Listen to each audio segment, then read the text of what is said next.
자, 21번 보시면 다음은 가설건축물의 건축에 대한 설명이다. 틀린가? 우리 가설건축물도 원칙이 허가와 신고 둘로 나눠지는 대부분이 이제 신고 대상이 많고요. 허가 대상은 도심계획 시설과 관련된 가설건축물이 유일한 허가 대상입니다. 1번 도심계획 시설이 됐든 도심계획시설 예정지가 됐든 이곳에서 가설건축을 건축하려면 시장은 수구청장의 허가 아래서 도심계획 시설을 가설건축으로 짓든지 그곳에서 짓든지 시장 수구청의 허가, 이게 허가랑 관련되어 있고요. 허가 대상 가설툴의 전치기간은 3년 내고 전치기간은 허가 대상, 신고 대상, 가설은 다 3년이고 기간을 연장하려면 기간만료 14일 전까지 연장으로 신청합니다. 맞습니다. 3번의 신고 대상인 가설투의 전체 역시 3년인데요. 기간을 연장하려면 기간만료 7일 전에 연장 신고. 여기서 차이가 나요. 둘 다 3년인데 이 기간을 연장하고자 한다. 하나는 기간만료 7일 전, 하나는 2배 차이인 14일 전 중에 허가가 좀 더 어려우니까 14일 전에 허가 신청이고 신고 대상에서는 7일 전에 연장 신고를 하면 되는 7일과 14일 차이점. 4번의 4층 이상인 경우는 가설건축의 건축의 허가를 받을 수 없다. 가설건축물 건축 중에서 허가 대상인 것은 삼삼하다. 3년 3층이야. 전치기간은 3년. 층수도 3층 이하에서 허가받을 수 있기 때문에 3년 3층, 33 이렇게 했던 거. 4층 이상부터는 허가를 받을 수 없다. 3층 이하까지 받을 수 있으니까. 5번에 공장에 설치하고 전치기간 연장이 가능한 가설건축물의 전치기간을 연장하려면 기간만료 7일 전에 연장 신고를 해야 된다. 아닙니다. 공장에 설치하는 가설건축물은 자동 연장이라서 자동 연장.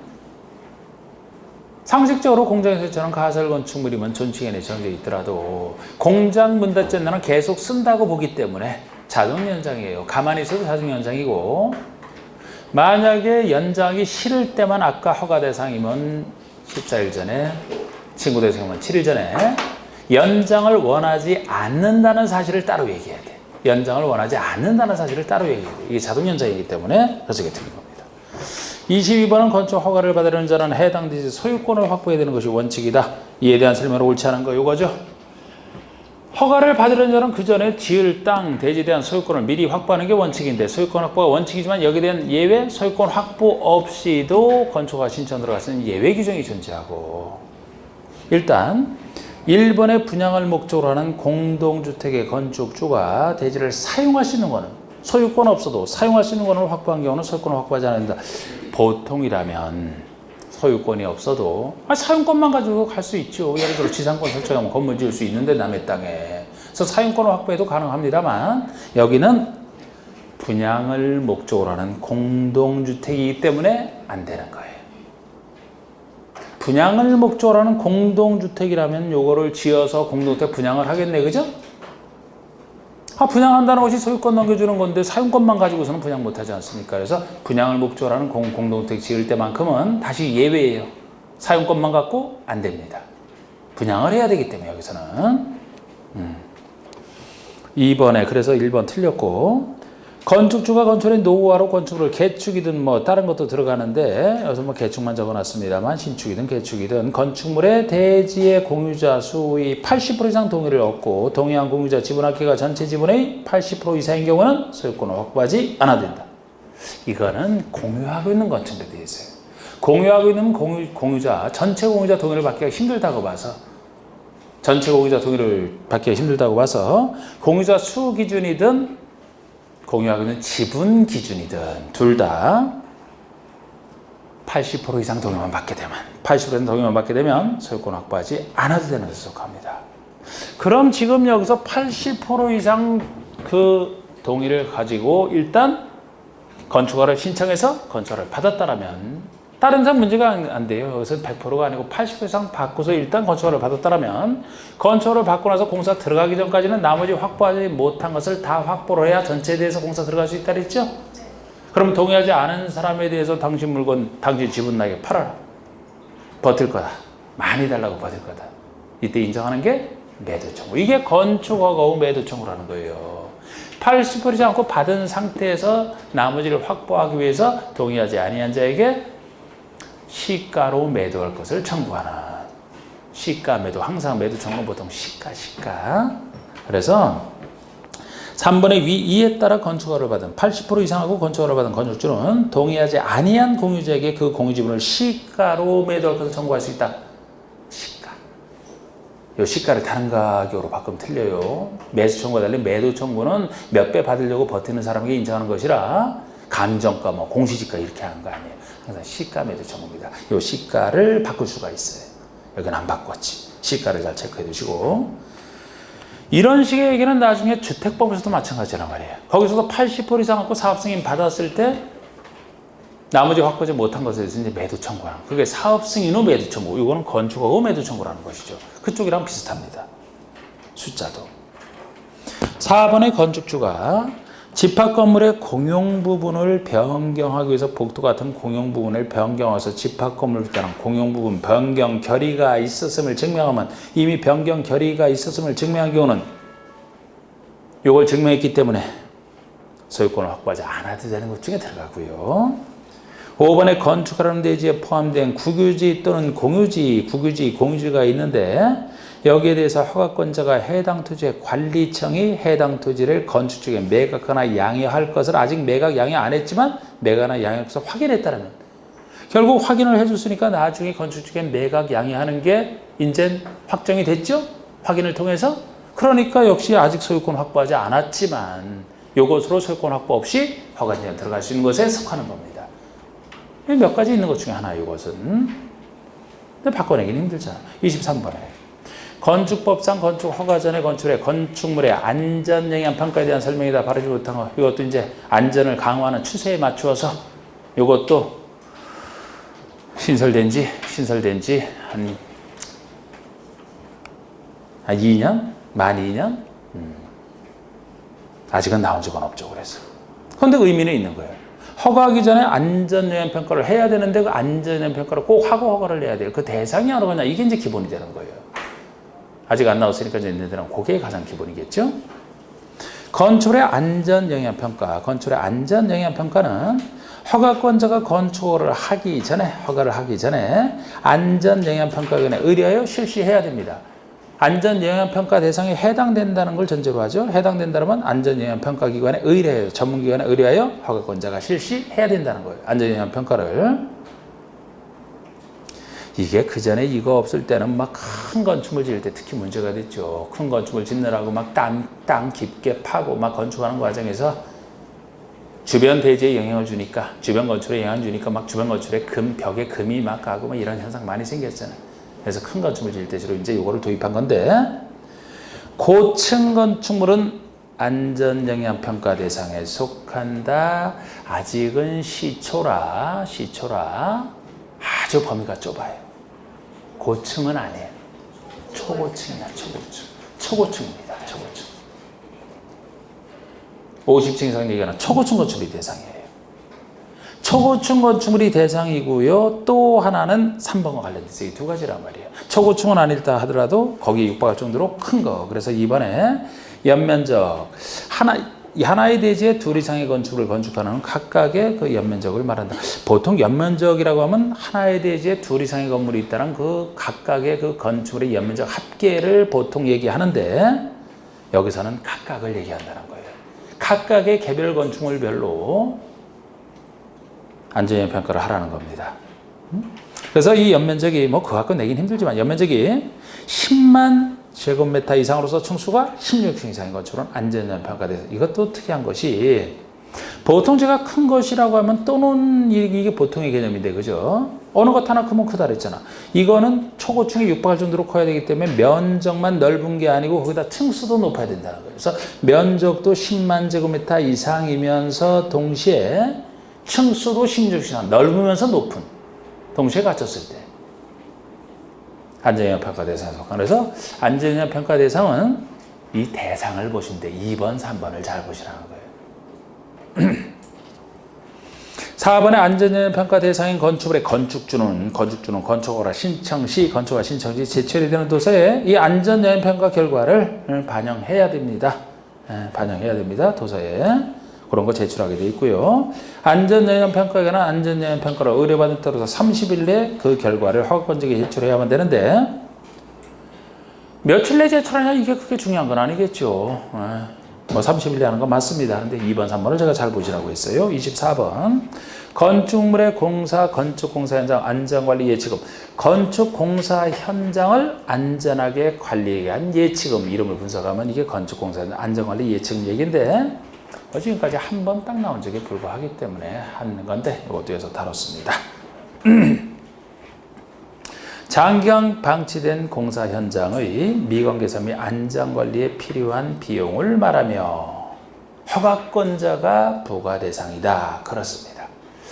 자, 우리 건축주가 이제 착공 신고를 하고 공사를 하다가 중간에 중단을 하게 되면은 현장을 안전하게 관리할 책임을 집니다. 건축주가.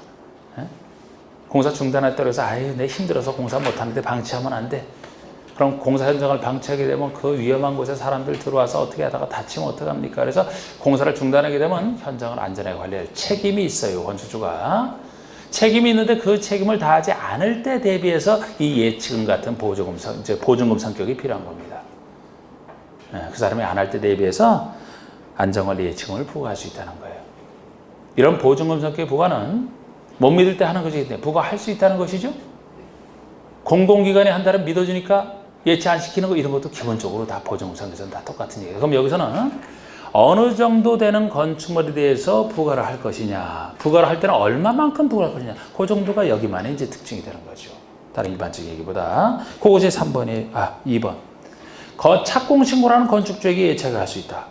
착공신고를 하고 공사하다가 중단할 때 대비하기 때문에 착공신고 시에 미리 걷어놓을 필요가 있어서 미리 걷겠다는 얘기예요. 그래서 착공신고를 하고 건축주에게 예체가 할 수 있는 건데 이때도 건축주가 토지적 공사나 지방공사라면 공사는 항상 믿어주니까 어디서도 예치금은 안 낸다 그랬죠?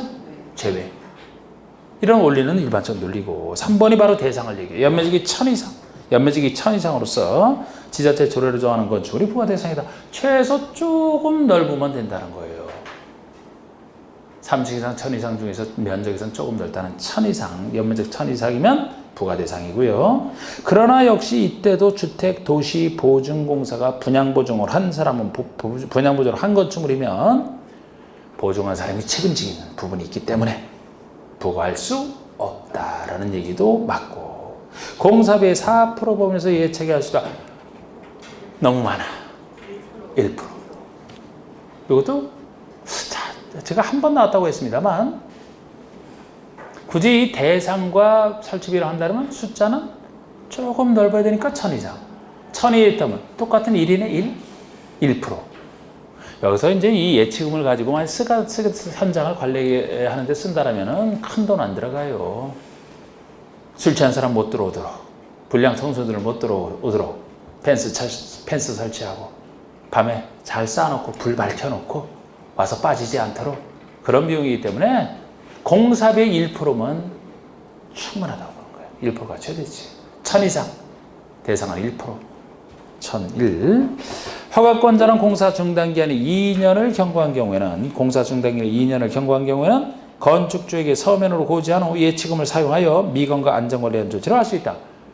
보통 이 현장을 안전하게 관리한 조치는 건축주가 하는 건데 공사 중단기한이 2년이 넘었다면 허가권자 행정청이 직접 나서서 예치금 써서 할 수 있는 경우를 얘기합니다. 몇 년이 지났을 때 2년이 경과할 때 왜 2년이냐? 135 아니고 건축부에 나오니까 2년이다. 이런 내용 잘 몰라도 그래서 몇 년에 나오는 건 그렇게 생각하시면 된다니까요. 건축건축대고에서 135 아닌 거 2년. 그건 이건 이렇게 해서 해결하면 되고 25번에 건축상 감리자 지정에 대한 설명이 좀 틀린 거. 자, 여기 감리자 지정이라면 우리가 감리에 대해서 세세하게 전문적인 일을 우리가 알 필요는 없죠. 감리자는 누가 지정을 하느냐? 여러분들이 건축한 돈이 여러분들이 감리자 지정하는 거예요. 돈은 누가 내요? 건축주가 내겠지. 이 사람 건물 짓는 거지 뭐 행정청 건물 짓는 건가? 당연히 이 사람이 내는데 원칙 지정하고 이 사람이 돈 내는데 예외적으로 지정을 허가권자가 하는 예외가 있어요. 그거를 구별하시는 거. 여러 가지 있지만 크게 두 가지 생각하시면 돼요. 다른 것도 있지만 두 가지만 생각해도 문제는 충분합니다. 두 가지 중에 하나가 건축주가 직접 시공하는 소규모 건축물. 보통 시공을 시공자 선정해서 시공자에게 맡기죠. 그런데 건축주가 직접 시공자 선정하지 않고 직접 나서서 시공하는 조그만 건축물만 건축주가 그래도 지정하라? 건축주 돈 주는 건축주가 직접 시공을 하는데 여기서 그거 맞지 않으니까 이거 다시 하세요. 중지. 실제적으로 못해요. 그럼 부실감리가 될 수밖에 없고, 그래서 허가권자가 지정해 주라는 겁니다. 건축가 왜 직접 시공하니까. 또 하나는 누가 시공하든 상관없이 많은 사람들이 쓰는 주택의 안전을 위하여, 상가가 아니고 주택의 안전을 위하여, 거주하는 주택의 안전을 위해서 단독주택 이런 거 말고 많은 사람들이 쓰는 주택. 이게 초기에는 공동 중에서도 아파트 연립 다세대만 얘기했는데 지금은 단독에서도 많은 사람들이 쓰는 거 다중 다가구까지 들어가 있어요. 아파트 연립 다세대에 다중 다가구까지 여러 사람이 쓰는 그런 주택이라면 주택의 안전성을 위해서 허가권자가 지정을 해주게 하면 감리자가 감리를 제대로 할 수 있지 않습니까? 건축주가 하면 건축주 눈치를 앞으로 봐야 되는데 안 보고 눈치 안 보고 할 수 있게끔 그렇게 보시면 돼요. 그런데 여러분 여기서는 지금 주택법이 적용 안 되는 걸 전제로 해서 건축법이 적용되는 것이죠. 주택법에서는 주택만 그것도 30세대 이상 대규모로 질 때는 주택법에 따라 짓는 거잖아. 그래서 거기는 주택만 다르고 주택 중에서도 대규모로 한다 그러면 주택의 안전성을 위해서, 그래서 주택법에 관한 감리자를 누가 지정해요? 처음부터 행정청인 승인권자가 지정하는 거라고. 자, 여기 보세요. 눈동자에 힘이 없으신 분들이 있어 지금. 지금 항상 건축법이 원칙이고 여기에 따라 주택법이 비슷한데 여기서 원칙은 여긴 건축은 모든 건축물 다 들어가잖아. 주택 외에도. 그러니까 보통 건축가 지정하는 게 맞아요. 그런데 예외적으로 허가권자가 하는 것이 건축가 직접 시공하는 것이 됐든 아는 많은 사람들이 쓰는 그런 주택이라고 했잖아. 그런데 주택법에서는 원래 주택만 다르고 30대 대규모 주택을 지을 때 하니까 주택의 안전성 고려해야 되니까 거기선 처음부터 승인권자가 지정하는 이런 식의 논리가 되는 겁니다. 여긴 예외적으로 이 사람이 하는 거고 행정청이 하는 게. 감리비는 누가 낸다 그래서 이 사람이 내요. 이 사람이 지정해줘도 돈은 이 사람이 냅니다. 나중에 주택법 가보시면 주택법에서는 역시 이거 대신에 사업주체니까 사업주체가 감리비 내는 건 그 사람이 내지만 직접 지급은 승인권자에게 하고 있다. 이런 거 생각나세요? 여기랑 다른 점이잖아. 그것도 최근에 바꾼 거라 그랬잖아. 최근에. 거기든 여기든 누가 지정하든지 간에 여기는 건축주가 지급하고 그쪽에서는 사업주가 지급을 했단 말이에요. 그런데 주택법상 큰 주택 다룰 때 사업주체에게 지급을 하라고 했더니만 실질적으로 승인권자가 지정을 해줘서 눈치를 안 본다 하더라도 돈을 그 사람이 직접 주니까 내가 막 감리하는 사람이 태클 걸었을 때 이 사람이 또 돈 안 줄까 봐. 그럼 눈치를 사실상 볼 수밖에 없다. 그러면 사업주체가 사업 승인권자 명의로 예치를 해야만 되고 감리비를 본인이 직접 주는 게 아니고 그럼 승인권자가 그거 찾아서 직접 지급하게 돼 있어요. 그럼 더 이상 눈치 안 봐도 되죠? 그게 좀 더 좋은 제도예요. 그래서 지금 여기서 그걸 다룬 건 아니지만 어차피 주택법에서 나중에 할 때 쓰는 겁니다. 자, 그러면 1번 건축주가 지정하는 게 원칙이고요. 2번 소규모 건축물로서 건축주가 직접 시공하는 건축의 경우는 허가권자가 지정하는 예외에 속하고 아파트 연립 다세대의 경우는 허가권자가 다중 다가구의 경우는 건축주가 감리자를 지정하는 이건 옛날 얘기란 말이야. 지금은 다중이나 다가구까지도 허가권자가 지정하는 것에 속합니다. 다 허가권자가 하죠. 4번의 허가권자는 해당 건축에 설계에 참여하지 아니한 자 중에서 감리자를 지정해 드리면 원칙이다. 그렇죠. 설계에 참여한 자를 만약에 감리자로 지정하면 제대로 감리하겠어요? 한통속이 되는데 설계에 참여하지 아니한 자 중에서 감리자를 지정하면 제대로 감리할 거 아닙니까? 상식 5번에 허가권자가 감리자를 지정하는 건축물의 건축주는 허가권자가 지정하더라도 건축주는 착공신고 시에 감리 비용이 명시된 감리 계약서를 허가권자에게 제출해야 되고 허가권자가 감리자를 지정해 준 거 지정해 준 사람과 이제 건축주가 감리 계약은 체결할 감리 계약서를 착공신고에 제출해야 되고 사용 승인을 신청하는 때 공사 다 끝나고 받는 게 사용 승인이라 사용 승인을 신청하는 때 감리 비용을 지불하라. 누가요? 건축주가 지불하라 이 얘기 아닙니까? 이게 근데 주택법에 가면은 사업 승인권자에게 예치해야 되고 승인권자가 지불하게 돼 있단 말이에요. 주택법에서는. 그게 더 선진적 제도죠. 26번. 건축부상 건축의 사용 승인과 유지 관리와 관련된 다음 세무 중 가장 적합하지 않은 것. 건축주는 허가 대상 건축물, 신고 대상 건축물, 허가 대상 가설 건축의 건축 공사를 완료한 후 그 건축을 사용하고자 할 때는 감리 완료 보고서와 공사 완료 도서 등을 첨부하여 허가권자에게 사용승인을 신청해야 된다. 자, 건축주가 허가권자에게 사용승인을 신청합니다. 어떤 건축의 공사를 완료한 후 일반 건축물은 허가 신고 대상 둘 다 들어가고요. 가설 건축물도 허가 신고 대상이 있는데 허가 대상 가설 건축물만 들어가니까 넷 중에서 신고 대상 가설 건축물만 여기 없죠? 그러면 신고 대상 가설 건축물은 공사 끝나고 사용 승인 받을 필요가 없다는 얘기가 그냥 쓰면 된다는 얘기입니다. 그건 제일 간단한 것이라. 그래서 이렇게 그것만 빠지고 허가 신고 대상 건축물, 가설 건축물은 허가 대상 건축물의 공사를 완료한 후에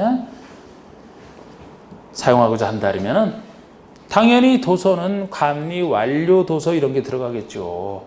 감리자가 이제 감리 완료 보고서 작성 제출한 거 또 공사 완료 도서지 공사 예정 도서 이런 건 아니죠. 공사 끝나고 하는 것이라 이런 걸 첨부하여. 그래서 지금 누가 어떤 건축물에 대해서 무엇을 첨부하여 누구에게 이것까지 다 지금 한 지번에 뭐라는 거예요. 바꿀 수는 있는 거죠. 이번에 허가권자는 사용 승인 신청을 받은 경우는 7일 내에 승인을 한 검사를 실시하고 검사에 합격된 건축물에서는 승인서를 교부하라. 7일.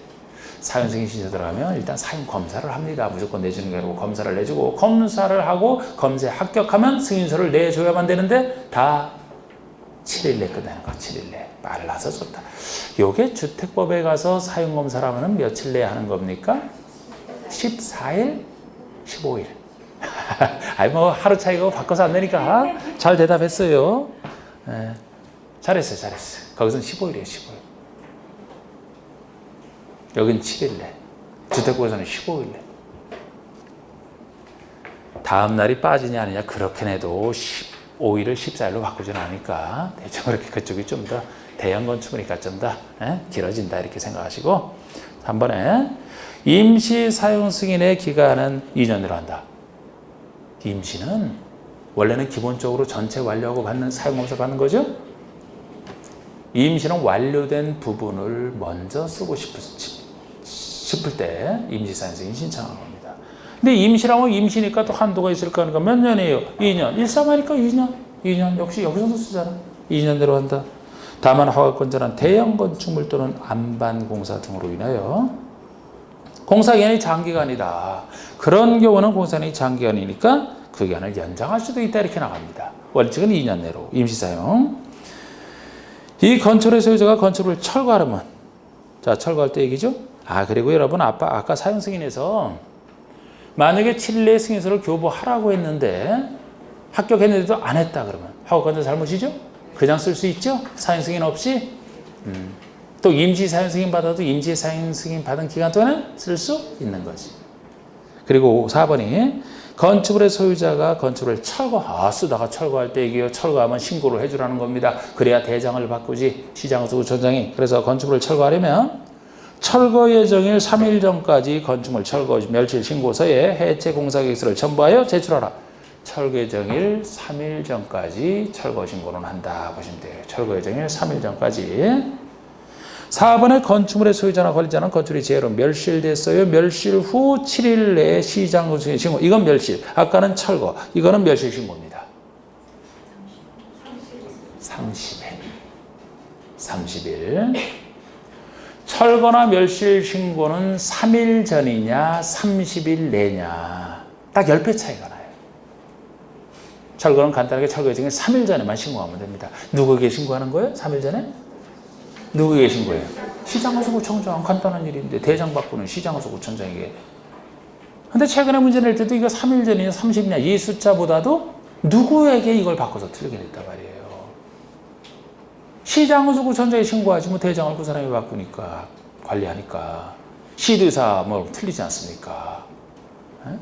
하여튼 3일. 그리고 보통의 허가 신고는 다 이렇게 사전에 하는 거예요. 그런데 멸실은 사후 신고가 될 수밖에 없다는 것도 특이한 거고. 멸실을 누가 사전에 예측해요. 멸실 후 사후 신고가 될 수밖에 없고 이것도 30일이라는 게 신고 중에서 뭐 7일, 14일 막 이런 거 있어도 30일짜리는 이게 유일합니다. 그 전에 14일에서 30일로 늘린 거예요. 이거. 2번이나 늘린 거예요. 이게. 왜? 자연재해로 멸실됐으니까. 대장 밖으로라는 신고가 그 사람 머리에 들어옵니까? 지금 당장 자연재해를 맞아 정신이 하나도 없는데 정신수소파라고 이거 제일 길게 특별히 준 거예요. 2배 이상 늘린 거예요. 이게. 그래서 이것만 30일이에요. 제일 길죠. 시장호수구청장 맞고요. 이거 다른 사람 바꾸면 틀리잖아. 그건 맞고 7일이 틀렸을 뿐입니다. 건수선 도로에 대한 설명에 대해 이제 강론 파트 도로 대저도로 관계에서 도로가 개념이 필요하기 때문에 별도로 이제 건축선 도로 개념을 별도로 두고 있는데 도로라는 것도 법마다 개념이 다 다르지 않습니까?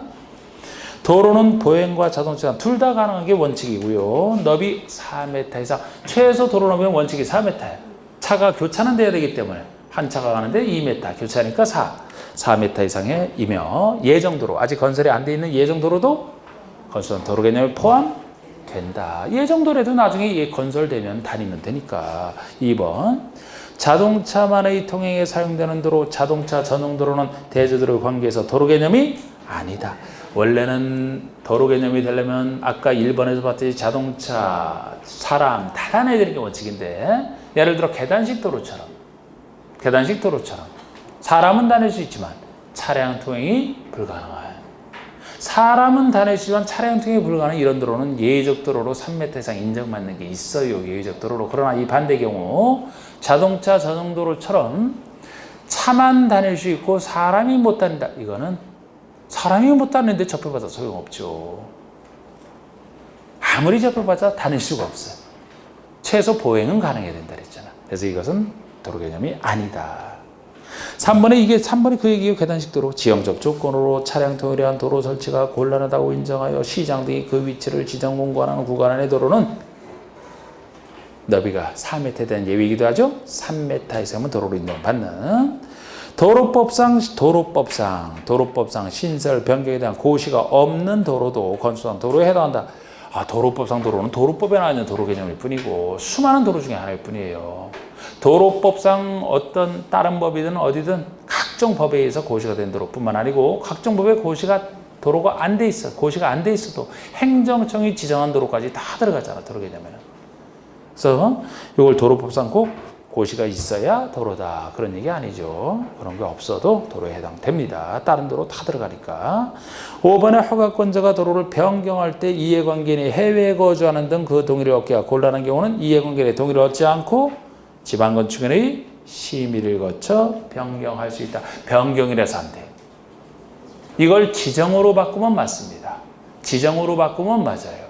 변경 폐지할 때는 이런 예외 없어요. 이게 지정과 변경, 폐지, 변경의 차이라고 했죠.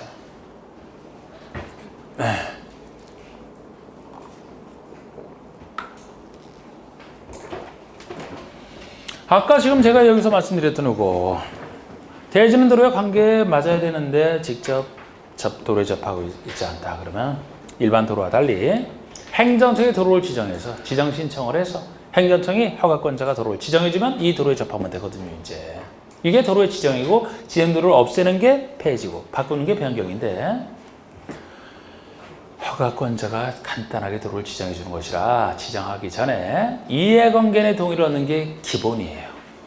남의 땅을 함부로 지정해서는 안 되잖아. 그러면 지정할 때 여기서 이해관계인이라면 이 도로에 편입되는 토지 소유자 등이 이해관계인이고 당신 땅에 도로를 지정하려고 하는데 되느냐? 이렇게 이해관계인 동의를 얻어야 되거든요. 지정할 때. 폐지 변경할 때도 기본적으로 동의를 얻어야 돼.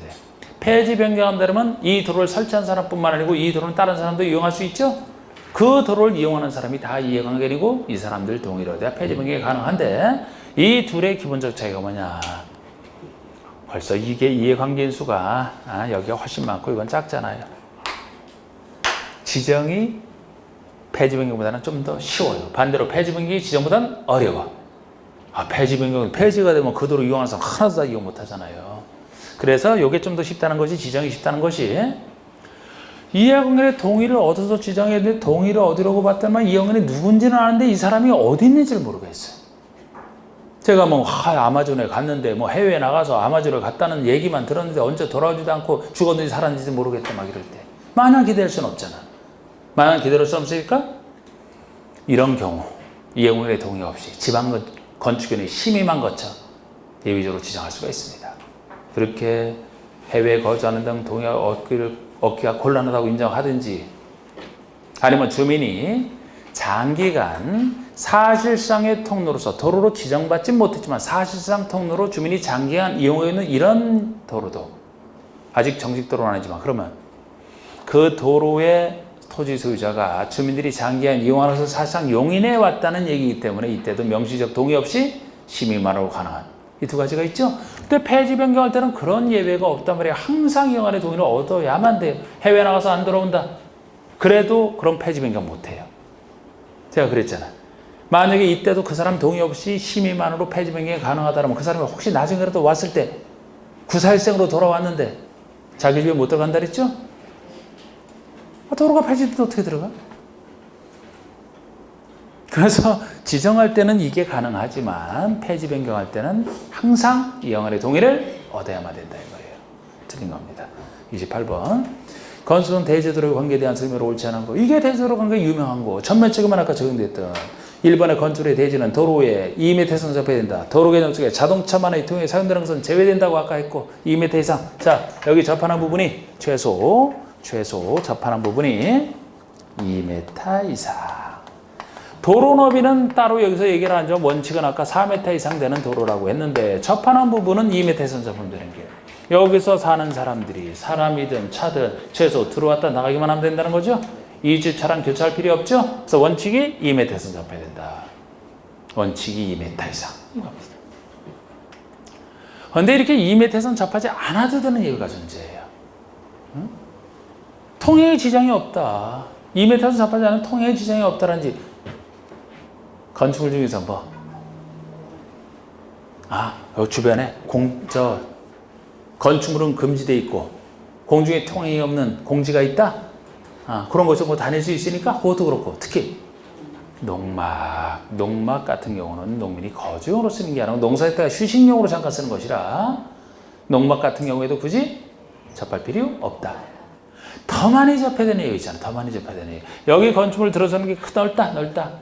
그럼 2m 갖고 부족하다. 이 넓다는 기준에 의해서는 다행히 2,000 이상을 쓰죠. 연면적이 2,000 이상. 2가 추가됐으니까 넓다는 것에 연면적이 2,000 이상이면 여러 가구가 살 테니까 이렇게 2m 접해서는 부족하다. 2,000이 추가됐으니까 예외로 보통은 2m인데 2,000이 2가 추가됐으니까 원칙적 도로 너비에도 2를 더하고 접하는 부분에도 2를 더해서 너비 6m 이상 되는 도로에 접하는 부분 4m 이상 접한다. 이건 예외 확장 규정이잖아. 근데 이때도 보통은 2,000 이상, 공장은 3,000 이상이고 2,000 이상이라 하더라도 사람이 사는 걸 전제로 해서 많이 접하라는 얘기이기 때문에 축사나 작물 재배소처럼 사람이 안 사는 곳 그런 건물이라면 여기서 제외죠. 여기서 제외된다는 것은 원칙으로 돌아가서 2m 접하면 된다는 거예요. 축사 작물 재배가 아무리 넓어도 제가 동식물들이 왔다 갔다 할 일이 아니다. 이걸 관리하는 사람만 드나들면 된다. 이렇게 얘기했던 거. 다 이해하시면 돼요. 그냥. 원칙 2m부터 시작을 해서. 이번에 농지법에 따른 농막 있잖아. 농막을 건축할 때는 2m 이상 도로에 접하지 않아도 되는 것에 속합니다. 농막. 그리고 광장공원도 아까 출입에 지장 없는 그런 공지도 상관없다 그랬고 3번에 연면적이 2,000 이상인 공장의 대지는 공장의 너비 6m 이상 도로에 3m 이 공장이잖아. 공장 3,000 이상입니다. 공장은 예외 3,000 이상 커서 3,000 이상이 돼야 돼요. 4번에 연면적이 2,000 이상인 업무시설인 너비 6m 이상 이건 맞죠. 우리 2,000 이상 중에서 공장은 3,000 이상이라고 축사 작물재배사는 재배 그거 그렇지 않잖아. 업무시설이니까. 그럼 이건 보통에 속하죠. 맞습니다. 5번에 연면적 4,000제곱미터 이건 구체적 숫자네요. 4,000제곱미터인 축사대지는 이게 2,000 이상에는 속하지만 도로에 2m 이상 접하면 되죠. 다시 예외 원칙으로 돌아오죠. 자, 29번에 건축선에 대한 설명이다. 옳은 거 건축선. 이제 요거 하면 되네. 그죠?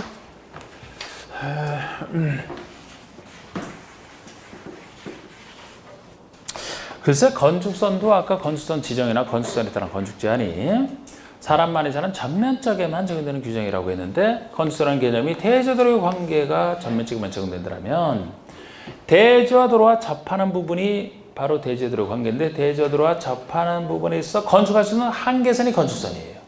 원칙은 대지도의 경계선이 건축선이 되는 게 원칙인데 이 원칙보다는 그렇지 않은 예외 세 가지가 시험관에서는 가끔 묻는 거라 그랬잖아. 가끔. 세 가지 예외. 첫 번째 소유업이 미달도로. 두 번째 도로와 도로가 만나는 도로 모퉁이에서. 이런 거 저런 거 없어도 세 번째는 행정청에 필요한 경우 지정할 수 있는 건축선 세 개. 그 중에서도 소유업이 미달도로나 도로 모퉁이라면 공익을 위해서 법에 의해서 저절로 지정되는 거예요. 별도 지정 건축선은 행정청에 필요한 경우 지정할 수 있는 것이고 이건 저절로 되는 거란 말이에요. 예를 들어 소유업이 미달이라면 예를 들어 여기 표시를 합니다. 우리 계산 문제로 낼 때 2m로 표시하든 3m로 도로를 표시하든 다 소유업이 미달도로를 표시했다라면 소유업이 미달도로라면 소유업을 확보하기 위해서 도로 소유업을 확보하기 위해서 건축선을 예외적으로 지정이 되는 건데 아니 소유업이 미달도로면은 나중에 도로를 확보해야 되거든요. 근데 이거를 건축을 지정 안 해놔서 만약에 바싹 원칙대로 여기까지 건축물이 들어서게 되면 나중에 도로 설치돼 곤란하기 때문에 공익 차원에서 한다 했습니다. 그런데 보통 다른 얘기 없으면 양쪽에 대지가 있겠다고 보기 때문에 한쪽 대지는 얼마나 후퇴하느냐 예를 들어 2라면 4를 만들기 위해서 이렇게 해서 양쪽으로 일일해서 4를 만들지 않습니까? 만약에 그림이 그려져 있기를 이쪽에 일반 대지 그림을 안 그리고 대지가 아닌 다른 걸 그려놨다. 하천, 선로부지, 예를 들어서 경사지 이런 일반 대지가 아니다라는 게 표시가 되어 있으면 이쪽으로 못 넓히니까요. 도로 확보도 이쪽으로 확보해야 되니까 이때는 여기로 2를 후퇴해서 4를 만든다. 그리고 이때 건축선이 이렇게 지정이 되면 건축선이 건축선 한계선 개념이기 때문에 개념상 건축선 안쪽에서만 건축물 줘야 되지 건축을 바깥에 이 즉 도로와 건축 사이에 건축하지 이 부분은 건축할 수 없는 부분이고 나중에도 도로가 확보될 땅이기 때문에 건축할 수만 없는 게 아니고 나중에도 건축물 못 줘 이제 나중에도 못 짓기 때문에 대지에서도 제외된다라는 걸 아셔야 되는 거죠. 이게 소유업이 미달도로입니다. 간단한 대지 면적 구하라면 이 면적을 구하면 돼요. 건축선을 지정해서 대지 면적 가로 곱하기 세로에서 나오게 되죠. 계산 문제 있을 때 이렇게 여기서 건축 면적 구하라면 대지 면적을 구한 상태에서 곱하기 건폐율 연면적 구하라면 대지 면적 구한 상태에서 곱하기 용적률에 지금 나오는 것이고 하여튼 대지 면적 구하는 게 급선무고 요게 대지에서 제외된다는 걸 아셔야 되고 요건 말로 표현할 때는 이렇게 표현한다 그랬죠. 말로 표현할 때는 제가 그냥 그림으로 했지만 보통 이쪽으로 1m부터 한다는 얘기를 그렇습니다. 양쪽으로 보통 후퇴하니까 어디서부터 도로 중심선에서부터 딱 중심선에서 한쪽으로 후퇴하기를 확보된 소유업의 2분의 1을 물러난 선으로 한다. 그럼 이쪽으로도 소유업의 2분의 1을 해서 합 소유업을 만드니까 만약에 이쪽에 일반 대지가 아닌 것이 표시가 되어 있다 그러면 이때는 한쪽으로 넓히기 때문에 도로 중심선으로 따지는 게 아니에요. 이때는 이쪽 하천 등이 있는 쪽 도로 경계선 여기서부터 따져서 한쪽으로 후퇴하니까 하천 등이 있는 경계선에서 따져서 소유업이 만큼 물러난 선 이렇게 얘기를 하지 않습니까? 한쪽으로 후퇴하니까 이게 소유업 미달도로 도로 모퉁이에서 건축선이 다르면 도로 모퉁이에서는 야 진짜 참 건축법 들어오니까 참 엄청 쓰게 되네요. 확실히 안 쓸 수가 없네 이거는. 자 도로와 도로가 만날 때 여기 대지가 있고 여기 대지 있고 여기 대지가 있다라고 했을 때 이건 아무 문제 없어요. 특히 이 대지에서 문제가 된단 말이에요. 이 대지에서 원칙대로 대지도로의 경계선에 따라 건축선이 만약에 지정이 되면은 바싹 붙여서 건축할 수 있다는 얘기가 되고 이렇게 되면 차가 여기서 회전하려고 할 때 이게 걸려서 회전이 안 된다는 거예요. 그래서 이때 도로와 도로가 만나는 교차점이 여기고 교차점으로 각각의 도로 경계선에 따라 똑같은 거리를 후퇴합니다. 다른 거리가 아니에요. 각각의 경계선에 똑같은 거리를 후퇴한 두 점을 그리고 두 점을 연결한 선이 건축선이고 이 건축선 안쪽에서만 건축하게 되면 여기는 건축물 못하게 하게 되면 회전하는데 아무 문제가 없다. 이게 바로 가각전제를 얘기하는 건데 그리고 이 땅이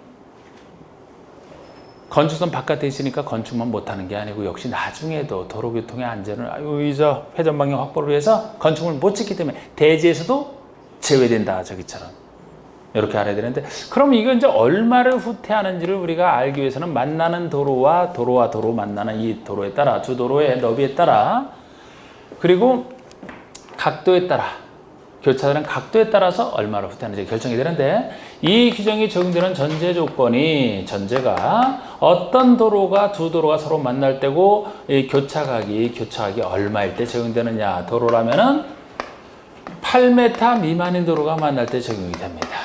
어느 한쪽 도로가 폭이 8m 이상만 되더라도 도로가 넓기 때문에 회전 방향에는 별 문제가 없다. 그래서 좁은 골목길에서 주로 문제가 된다 그랬어요. 8m 미만인 도로. 근데 0에서는 최소 도로면 4m 이상은 돼야 된다고 했기 때문에 0에서는 4m 이상 8m 미만인 도로가 만날 때지, 어느 한쪽 도로가 8m만 넘었어도 적용 안 됩니다. 도로가 만나는 교차각이 120도 미만일 때 적용되는 규정이에요. 예를 들어 이쪽 도로, 이쪽 대지라면은 이 도로가 만나는 교차각이 여기 아닙니까? 120도 이상으로 보이죠? 회전하는데 문제 없잖아. 이런 데가 문제가 된다는 거예요. 근데 이때 얼마를 후퇴하는지는 다시 도로 너비를 중간에 4m 이상 8m 미만, 6m 이상 8m 미만, 4m 이상 6m 미만, 4에서 6m 미만, 6에서 8m 미만, 이렇게 둘로 나눠서 편의상제가 큰 도로, 이걸 작은 도로라고 놨을 때 교차각에 따라서 교차각 120도 미만도 다시 90도 미만이냐, 90도에서부터 120도 미만에 이렇게 둘로 나눠서 90도를 기준으로 90도 미만, 여기는 90도 미만이지 않습니까? 그럼 각이 더 예리하기 때문에 더 많이 후퇴해야 돼. 여기는 좀 덜 예리하기 때문에 덜 후퇴도 돼. 그런데 우리가 요거는 계산 문제는 글쎄 90도 각도로만 낸다 그랬으니까 계산 문제 나오면 이렇게 할 수밖에 없고, 말로 할 때 대비해서 여기까지 간다면은 90도 미만인 도로에서는 큰 도로와 큰 도로 6에서 8짜리가 만날 때는 각각 똑같은 걸 후퇴한다 그랬어요. 후퇴하는 거 4m 후퇴. 큰 도로와 작은 도로 6에서 8, 4에서 6이 만난다면 3m 후퇴. 작은 도로와 작은 도로 만난다면 2m 후퇴. 만약에 90도 요것만 기억하신다 하더라도 90도가 포함되어 있는 경우라면 6에서 8짜리가 만날 때만 나머지 다 2m.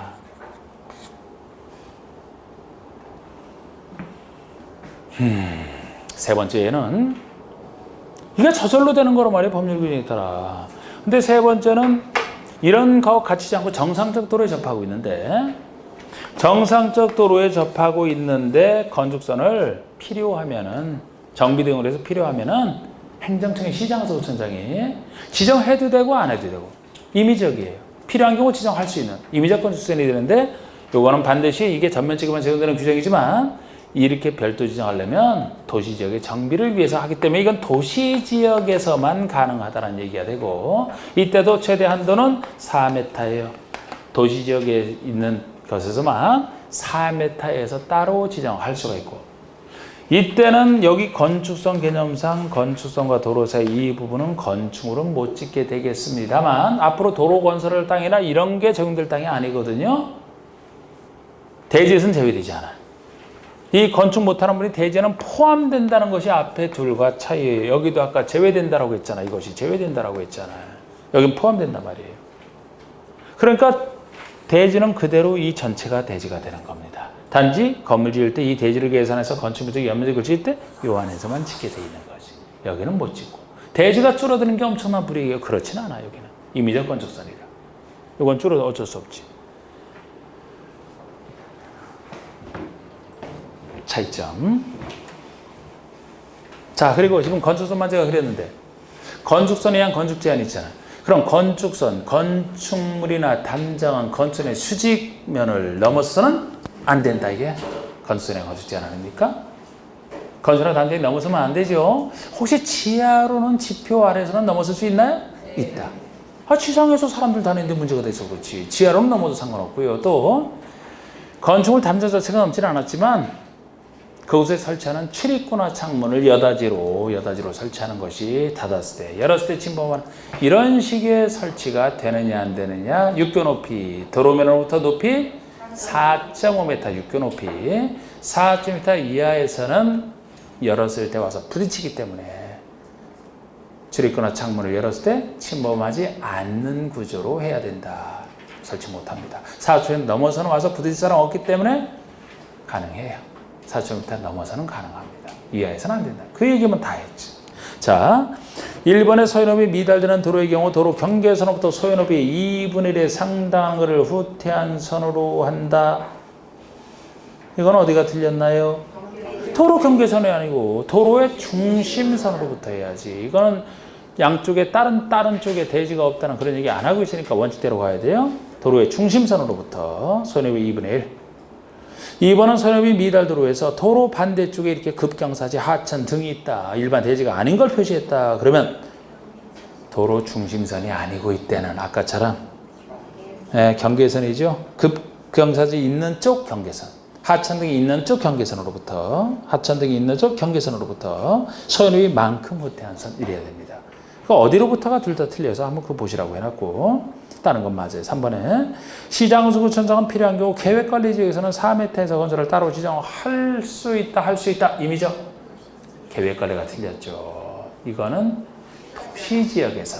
도시지역에서만 전면적 중에서도 도시지역에서만 적용되는 규정입니다. 4m는 맞고요. 4번의 건축물과 담장의 지표 아래 부분은 지표하 아래 지하 수직면을 넘어도 된다. 맞고 시장에서 우천이 필요시 따로 정한 건축선의 경우에 건축선과 도로 사이의 부분은 대지면에서 제외되는 게 아니고 이거는 포함된다. 30번 마지막 문제 계산 문제입니다. 다음 조건에서 토지 수조가 최대한 건축할 수 있는 건축 면적은 얼마냐? 건축 면적을 물었고 건축 면적이면 대지 면적을 구한 상태에 여기다 건폐를 곱해야 건축 면적이 나오죠. 용주로 곱하면 연면적이 나오고 그럼 이 그림상 거기 건폐 그림 그려져 있고 이 지역에 건폐 유주로 한도가 정해져 있지만 건필만 쓰면 되는 거예요. 대지면적 구한 상태에서. 그래서 이거 쉽게 풀 수 있어야 됩니다. 제가 90도 각도만 나온다라고 했고 90도 각도. 90도가 아니면 수학적 계산이 필요해서 안 돼요. 이게 이 거리가 20m, 여기가 15m. 예? 이것도 메타 표시 없다고 헷갈리진 않았죠, 여러분? 자, 여기가 6이고, 요게 5라는 게 6m, 5m 도로 너비 이렇게 돼 있죠? 90도 각도. 대지부터 구해봅시다, 그러면. 자, 돌아가는 도로 교차점이 여기고, 여기에 따라, 경계선에 따라 똑같은 거리를 후퇴한다고 했는데, 얼마로 후퇴하는지를 알아야 돼요. 얼마 후퇴해야 돼요? 90도 각도에서 6에서 8, 이럴 때만 3. 나머지는 다 2니까. 요것은 6에서 8에서 6 이상의, 6m 이상에 딱 속하죠? 이게 큰 도로야. 그런데 요것이 4에서 6m 미만에 속하는 작은 도로 아닙니까? 큰 도로 만날 때만 3이니까 큰 도로 작은 도로니까 큰일 날 뻔했네. 양쪽으로 2m로 후퇴하죠? 연결한 선이 건축선이죠? 요 부분이 대지에서 빠진다 그랬죠? 그러면 전체 사각형 면적 중에서 요거 빼면 이면 대지 면적 나오네. 20 곱하기 15, 300에서 요것이 90도기 때문에 계산이 쉽게 되는 거예요. 안 그러면 큰일 난단 말이에요, 이게. 정사각형에 딱 반이 되니까 정사각형은 2는 4의 반 2. 대지면적 298. 여기다가 건축면적을 구하라고 했으니까 건폐를 곱해줘야 되죠? 건폐를 50%죠? 0.5를 곱해주면 되겠네. 298에 0.5라면 149. 자, 수고하셨습니다.